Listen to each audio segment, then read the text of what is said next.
Hello বন্ধুরা, আজকে নিয়ে চলে এসেছি একটা নতুনত্ব ভিডিও।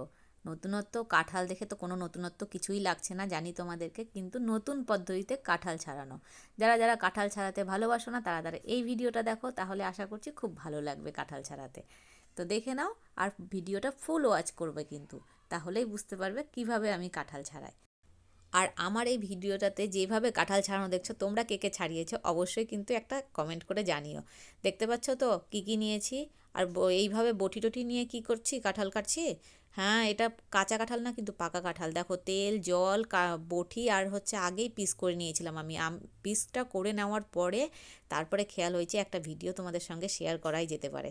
কারণ হচ্ছে এই টেকনিকে তো কোনোদিন আমি আমাদের ওদিকে দেখিইনি, মানে ওয়েস্ট বেঙ্গলের ওদিকে, যে এইভাবে কেউ কাঁঠাল ছাড়ায়।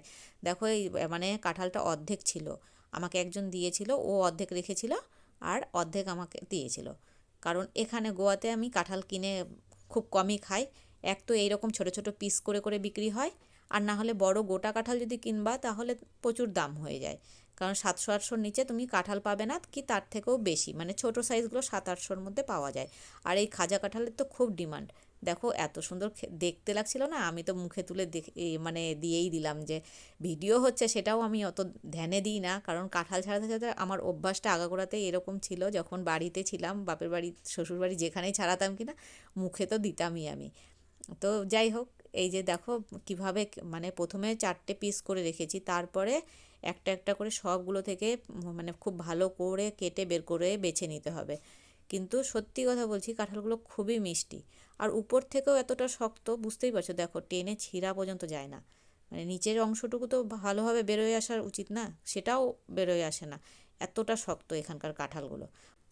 পাহাড়ি এলাকার কাঁঠাল জন্য নাকি এই রকম হয় বলতে পারছি না আমি, কিন্তু ভীষণ শক্ত থাকে। পিঠটার উপরটাও যেরকম শক্ত, ভেতরটাও শক্ত, যেহেতু এটা খাজা কাঁঠাল। আর যেগুলো গলা কাঁঠাল থাকে সেগুলোও কেটেই বের করতে হয়, কারণ উপরের পিঠের অংশটা শক্তই হয়। তো তোমরা কে কে এইরকমভাবে দেখেছো এর আগে কাঁঠাল কাটতে বা পরিষ্কার করতে, অবশ্যই কিন্তু কমেন্ট করে একবার জানিও। এতগুলো বছর চলে গেছে গোয়াতে, তবুও আমি কোনোদিন কাঁঠাল পরিষ্কার ঠিকভাবে করিনি। কারণ এই যে উপরকার একটু একটু অংশগুলো উঠাতাম, কিন্তু এই কাটা ছেঁড়া আমি কোনোদিন করিনি, যে কতটা শক্ত বা কী। কারণ জানতাম শক্ত হয়, কিন্তু এইবার আমি মানে ভালো করেই পুরোটাই আমি নিজেই করেছি। কারণ হচ্ছে বরমশাই সকালবেলা নিয়ে এসে দিয়েছিল আর বলেছিল যদি পারো পরিষ্কার করে রেখো। তো ভাবলাম আমিও যে কাজ তো হয়ে গেছে যখন, তাহলে একটু পরিষ্কারটা করেই নেওয়া যাক না কেন। তো ওই জন্য দিনের বেলায় বসে থেকে ভালোভাবে সব পরিষ্কার করে তারপরে আমি ভাবলাম রেখে দেবো। তো এমন বেশি টাইম লাগবে না মনে ভেবেছিলাম। জানো, কাঁঠালটা ভালো করে পরিষ্কার করতে করতে আমার কতক্ষণ টাইম লেগেছে, মানে প্রায় 1.5 ঘন্টার কাছাকাছি লেগে গেছিলো।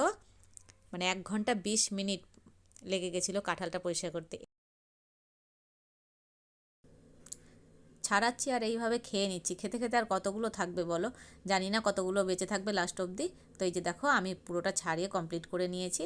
এই যে পরিষ্কার করার পরে এই যে দেখো ফাইনাল লুকটা এত সুন্দর দেখতে লাগছে, কালারটা কিন্তু খুবই মিষ্টি, কালারটা এত ভালো লাগছিল, আর খেতেও খুবই মিষ্টি। চলো তাহলে, তোমাদের কার কার ভালো লাগলো ভিডিওটা, তো অবশ্যই একটা কমেন্ট করে জানিও। আজকের মতো ভিডিওটা এখানেই শেষ করছি।